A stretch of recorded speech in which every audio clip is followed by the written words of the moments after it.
Hello दोस्तों, नमस्कार। SM किसी चैनल में मैं आप सभी लोगों का दिल से बहुत बहुत स्वागत करता हूं।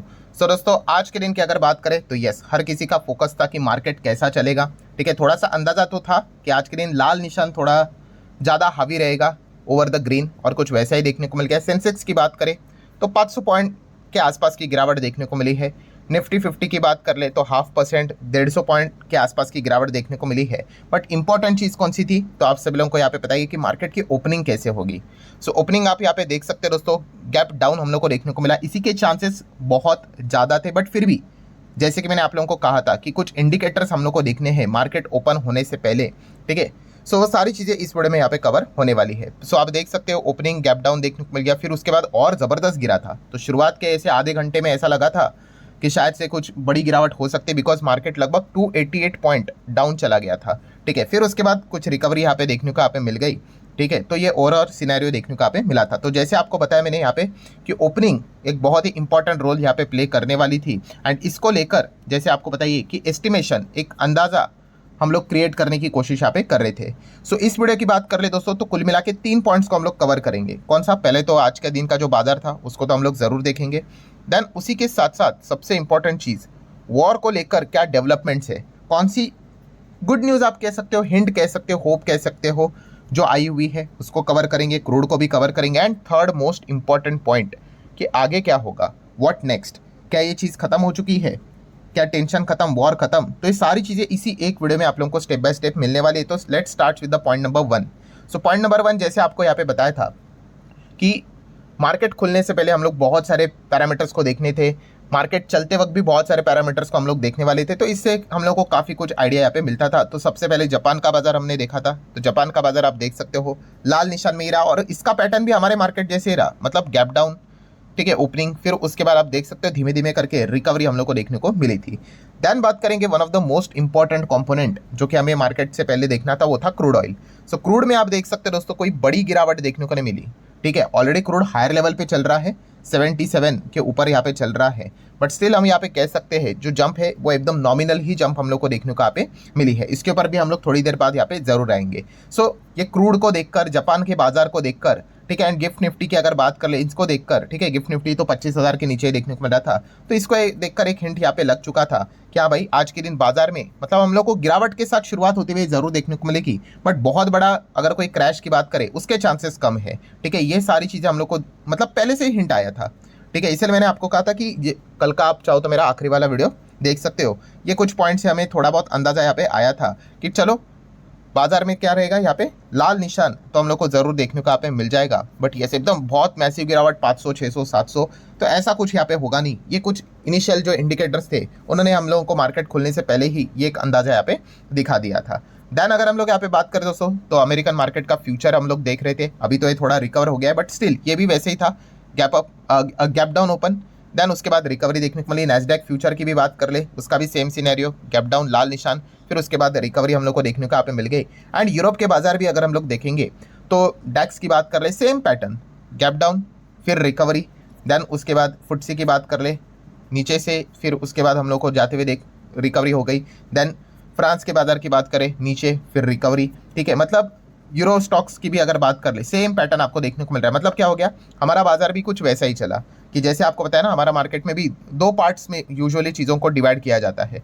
ठीक है, पहले अगर हम लोग यहाँ पे बात करें 12 बजे के आस से पहले, 9:15 बजे से लेकर 12 बजे तक, ठीक है, फर्स्ट पार्ट हम लोग को देखने को यहाँ पे मिल जाता है। और उसके बाद यहाँ पे यूरोपियन मार्केट्स ओपन होते हैं। यूरोपियन मार्केट में भी हम लोगों ने देखा कि कोई ज़्यादा दबाव देखने को नहीं मिला। तो इस चीज़ के चलते थोड़ा सा हमारा मार्केट और थोड़ा ऊपर चला गया। ठीक है, अगर वहीं पे यूरोपियन बाजार में दबाव आना शुरू, तो हमारे मार्केट में भी हम कह सकते बेयर वाले मार्केट को यहाँ पे तोड़ सकते थे। ये डेली हम लोग को देखने को यहाँ पे मिल जाता है, इसमें कोई नई बात यहाँ पे है नहीं। पहला वाला पॉइंट तो कवर कर लिया। ठीक है, उसमें आप लोगों ने आईटी सेक्टर को भी जरूर देखा होगा, जो एक्सपेक्ट किया गया था कि टीसीएस, इन्फोसिस जैसी कंपनियां यहाँ पे पिटेंगी, बिकॉज एसेंचर के नंबर के चलते ये खराब परफॉर्मेंस यहाँ पे देखने को मिलने वाला था। तो वो चीज़ों के चलते भी बियर वालों ने थोड़ा सा बाजार को यहाँ पे दबाव में जरूर डाला।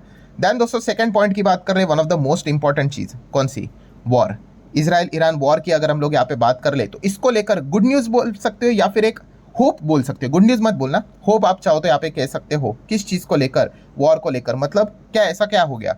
तो दोस्तों 24 घंटे से ज़्यादा समय हो गया, किस पॉइंट को लेकर, अमेरिका ने ईरान के ऊपर अटैक किया, एंड उसके बाद ईरान ने बोला था कि भाई वो भी अभी अटैक करने वाला है। अटैक मतलब देखिए वैसे अटैक चलते रहते हैं, ठीक है, बट बड़े लेवल पे अगर हम लोग बात कर ले एकदम ही घातक अटैक, ठीक है, तो उससे रिलेटेड उन्होंने जो बात बोली थी उसको लेकर कोई बड़ा डेवलपमेंट एक्शन हम लोग को होते हुए देखने को नहीं मिला। ठीक है, छोटे मोटे अटैक चलते रहेंगे भाई, वो तो अभी भी चलते रहेंगे, बट अगर हम लोग बोलते हैं ना एकदम बड़े लेवल पे वॉर यहाँ पे आगे चली जाए, तो वो कुछ हम लोग को होते हुए देखने को नहीं मिला। मतलब वर्बली तो बहुत सारी बातें की थी, बट एक्शन के हिसाब से अगर हम लोग बात कर ले तो कोई वैसी चीज़ हम लोग को देखने को यहाँ पे नहीं मिली। इसी पॉइंट को लेकर अगर आप देखो कि क्रूड की भी अगर हम लोग बात कर ले तो क्रूड भी वैसे हम लोग को शांति देखने को यहाँ पे मिल गया, क्योंकि क्रूड किस चीज़ के ऊपर फोकस फिलहाल तो रख रहा है, हॉर्मुज के ऊपर। स्ट्रेट ऑफ हॉर्मुज की अगर हम लोग बात कर ले, आप सभी लोगों को पता है ये जो एरिया है अभी बच्चे को पता चल ही गया होगा, तो ये वाला एरिया काफ़ी इंपॉर्टेंट है। एंड इसको लेकर जैसे कि कल ही खबर आई थी कि ईरान के जो पार्लियामेंट है उन्होंने तो अप्रूवल दे दिया कि भाई चलो इसको क्लोज करो करके, बट क्या वो क्लोज होगा? नहीं। क्लोज कैसे होगा? अगर टॉप सिक्योरिटीज बॉडीज की अगर हम लोग बात कर ले वो फाइनल डिसीजन लेंगे, ठीक है, और वो कौन है आप सभी लोगों को पता है, SNSC, ठीक है, सुप्रीम नेशनल सिक्योरिटी काउंसिल, ये डिसाइड करेंगे कि बंद करना है कि नहीं करना है। और अभी तक अगर मैं बात कर लूँ, अभी तक वीडियो बना रहा हूँ तब तक तो वो बंद नहीं हुआ है, ठीक है। सो अगर यहाँ पे SNSC अगर ये डिसीजन ले लेता है कि स्ट्रेट ऑफ हॉर्मुज को बंद किया जाए तो फिर जाके वो दिक्कत होगी, ठीक है। सो फिलहाल वो चीज़ अभी हम लोगों को यहाँ पे होते हुए देखने को नहीं मिली है, इसीलिए क्रूड भी अगर आप देखोगे तो फिलहाल आप कह सकते हैं कि वेट एंड वॉच जैसी सिचुएशन ही हम लोग को देखने को मिल रही है। ऐसी बात नहीं कि एकदम नॉर्मली नीचे चला गया या फिर एकदम ही भाग गया करके, एकदम पॉइंट में ही डेली बेसिस के हिसाब से ट्रेड करता है, वैसे सिनेरियो क्रूड में देखने को यहाँ पे मिल रहा है। मतलब कंक्लूजन क्या निकला दोस्तों सेकेंड पॉइंट का वॉर को लेकर, कि अभी तक कोई भी सीरियस अटैक ईरान की ओर से नहीं हुआ है, ठीक है। मतलब यहाँ पे एक हिंट मिल रही है कि काफ़ी लोग ऐसा भी समझ रहे हैं, तो क्या यहाँ पे पीस टॉक होगी, ठीक है, कि ईरान ने कोई तो अटैक तो यहाँ पे नहीं किया है, ठीक है, और ना ही कोई क्रूड्स को लेकर आगे स्ट्रेट ऑफ हॉर्मुज को लेकर उनके टॉप के इधर से कोई यहाँ पे डिसीजन हुआ है। सो इसी चीज़ को लेकर एक थोड़ी सी बातचीत हो रही है। मतलब एक आप जैसे अभी मैंने शुरुआत में कहा आपको कि एक थोड़ा सा होप है कि क्या ये चीज़ें यहीं तक सीमित रह सकती है, रुक सकते हैं, क्योंकि ईरान काफ़ी वैसे तो देखा गया तो अकेला ही पढ़ते हुए देखने को यहाँ पे मिल रहा है। तो जैसे कि ट्रंप ने कहा था कि चलो अभी पीस टॉक कर लेते हैं, ठीक है, तो क्या उसी दिशा में ईरान आगे बढ़ते हुए देखने को मिल रहा है? तो ये एक संभावना हम लोगों को फिलहाल तो देखने को यहाँ पे मिल रही है। सो उसके बाद ज़रूर आप यहाँ पे थिंकिंग कर सकते हो किस चीज़ को लेकर, मतलब क्या अभी वॉर का दी एंड हो चुका है, सब कुछ खत्म यहाँ पे हो गया, वॉर रुक गई, फुल स्टॉप? तो दोस्तों इसी चीज़ को अभी हम लोग एक्सप्लेन करेंगे पॉइंट नंबर 3 की ओर। तो दोस्तों मैं आप लोगों को यहाँ पे बताना चाहूँगा कि इतना ईजिली लगता तो है नहीं कि सिचुएशन खत्म हो जाए, हाँ थोड़ा थोड़ा रुक के चीज़ें यहाँ पे हो जाए, बट अभी अगर आपको वॉर से रिलेटेड चीज़ों को जानना है तो आपको एक कंट्री के ऊपर, एक इंसान के ऊपर ध्यान रखना पड़ेगा, एंड वो है दोस्तों मिस्टर पुतिन। यस, रशिया के ऊपर अभी आपको ध्यान रखना पड़ेगा। क्यों रशिया के ऊपर? क्यों? क्योंकि जैसे कि आपने देखा कि इजराइल के पीछे तो भाई अमेरिका एकदम सीना तान के खड़ा है, आप सभी लोगों को यहाँ पे पता ही है। एंड ऊपर से अगर हम लोग यहाँ पे बात कर ले, ईरान फिलहाल तो अकेला ही पड़ते हुए देखने को मिल रहा है, ठीक है। चाइना, रशिया स्टेटमेंट वाइज तो बात यहाँ पे करते थे। सो अभी अगर देखा गया, रशिया ही एक ऐसा देश है जो कि ईरान को यहाँ पे अच्छी तरीके से सपोर्ट इस सिचुएशन में यहाँ पे करवा सकता है, क्योंकि इसमें रशिया के भी बहुत सारे बेनिफिट्स हम लोग को होते हुए देखने को यहाँ पे मिलने वाले हैं। मतलब कैसे? देखिए सबसे पहले तो आपको याद होगा कि रशिया का किसके साथ युद्ध जारी है, अभी भी 3 साल हो गए दोस्तों, तो आपको पता है यूक्रेन के साथ। भाई एक सेकंड के लिए सोचकर देखो, यूक्रेन रशिया के सामने इतने साल कैसे टिक गया? ऑब्वियसली अमेरिका ने उसको मदद की, फाइनेंशियली मदद की, हथियारों के साथ मदद की, और भी वेस्टर्न कंट्रीज ने मदद की, बट खास करके अमेरिका ने की। इसीलिए रशिया के साथ वो युद्ध अभी भी जारी है। तो कितना बड़ा रशिया का नुकसान हो गया, वरना रशिया तो अब तक तो यूक्रेन को कब का हरा चुका होता, जो भी चीज़ें उनको चाहिए वो सब कुछ साइन भी हो जाती, जो उनको मतलब जो भी रिक्वायर्ड चीज़ थी वो, बट नहीं, अभी भी वो चीज़ें यहाँ पे जारी है। मतलब क्या है दोस्तों कि ये रशिया के लिए बहुत ज़्यादा डैमेजिंग चीज़ें देखने को मिली थी। सेम वैसी चीज़ दोस्तों अभी क्या करेंगे, वो ईरान को लेकर करेंगे। कौन? रशिया क्या करेगा? ईरान को हेल्प करेगा कि भाई तुम इनके साथ लड़ते रहो। किसके साथ? इजराइल के साथ, अमेरिका के साथ। एंड इजराइल का पैसा किसका लगा हुआ है आपको पता ही, अमेरिका का ही लगा हुआ है।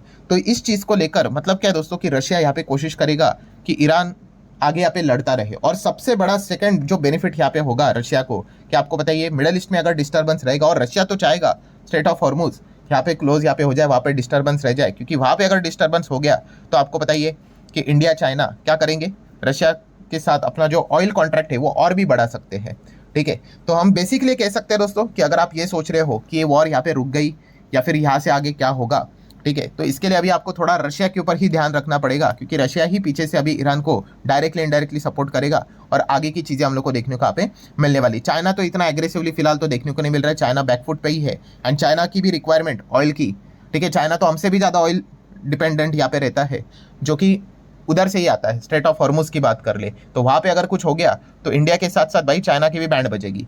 सो